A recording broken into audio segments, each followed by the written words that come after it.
Assalamualaikum warahmatullahi wabarakatuh. Perkenalkan, saya YP Saulia, NPM 2151030099, Prodi Akuntansi Syariah, kelas A, Fakultas Ekonomi dan Bisnis UIN Raden Intan Lampung. Di sini saya akan menyampaikan pidato yang bertemakan ekonomi. Untuk memenuhi tugas PPI atau praktek pengamalan ibadah yang diampu oleh Bapak Dr. Haji Nasruddin MAG. Puji syukur kepada Allah Ta'ala yang telah memberikan nikmat kepada kita semua, terutama nikmat iman dan Islam. Selawat dan salam semoga selalu tercurahkan kepada baginda alam, Nabi besar Nabi Muhammad SAW yang telah membawa umatnya dari pidato yang bertemakan ekonomi. Untuk memenuhi tugas PPI atau praktek pengamalan ibadah yang diampu oleh Bapak Dr. Haji Nasruddin MAG. Puji syukur kepada Allah Ta'ala yang telah memberikan nikmat kepada kita semua, terutama nikmat iman dan Islam. Selawat dan salam semoga selalu tercurahkan kepada baginda alam, Nabi besar Nabi Muhammad SAW yang telah membawa umatnya dari zaman jahiliyah menuju zaman Ismailiyah. Izinkan saya membahas sedikit tentang riba bukan praktik ekonomi Islam. Jika kita melihat lebih dalam lagi, pada dasarnya negara Indonesia merupakan salah satu negara yang memiliki potensi yang terbilang cukup tinggi, dan dampaknya hal ini cukup disadari betul oleh dunia internasional.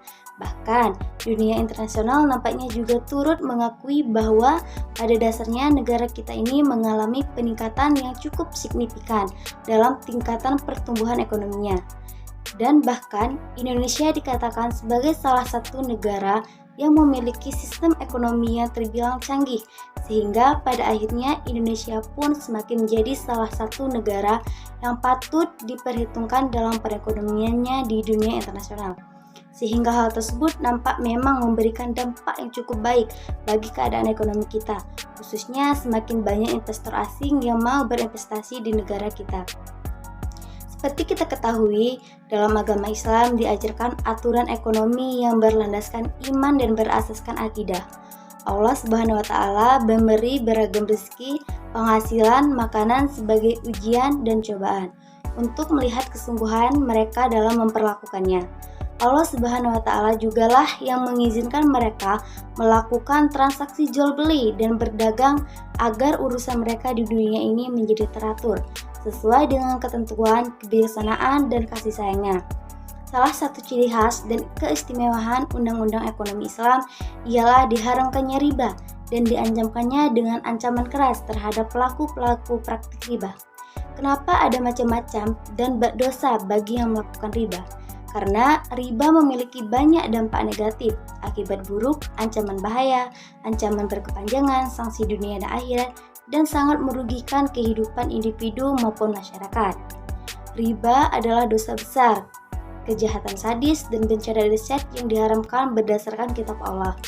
Dan Nabi Muhammad SAW menyebutkan sebagai salah satu dari 7 dosa besar yang membinasakan. Allah Subhanahu wa Ta'ala berfirman, A'udzubillahi minasyaitonirrajim. Bismillahirrahmanirrahim.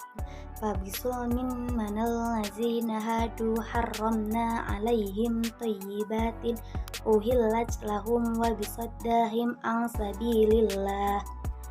sabilillahi qasiran wa ahzimur raba wa qad nahwa anhu wa ahlihim amwalan nasi bil batili wa a'tadna lil kafirina minhum azaban alima. Sadaqallahu azim. Artinya, maka disebabkan kezaliman orang-orang Yahudi, kami haramkan atas mereka memakan makanan yang baik-baik yang dahulunya dihalalkan bagi mereka, dan karena mereka banyak menghalangi manusia dari jalan Allah, dan disebabkan mereka memakan riba, padahal sesungguhnya mereka telah melarang daripadanya, dan karena mereka memakan harta orang dengan jalan yang batil. Kami telah menyediakan untuk orang-orang yang kafir di antara mereka itu siksa yang pedih. Quran Surah An-Nisa ayat 161. Demikian pidato singkat mengenai riba ini saya sampaikan. Apabila ada salah kata dalam pengucapan, kurang lebihnya saya mohon maaf. Kepada Allah saya mohon ampun. Saya akhiri. Billahi taufiq wal hidayah. Wassalamualaikum warahmatullahi wabarakatuh.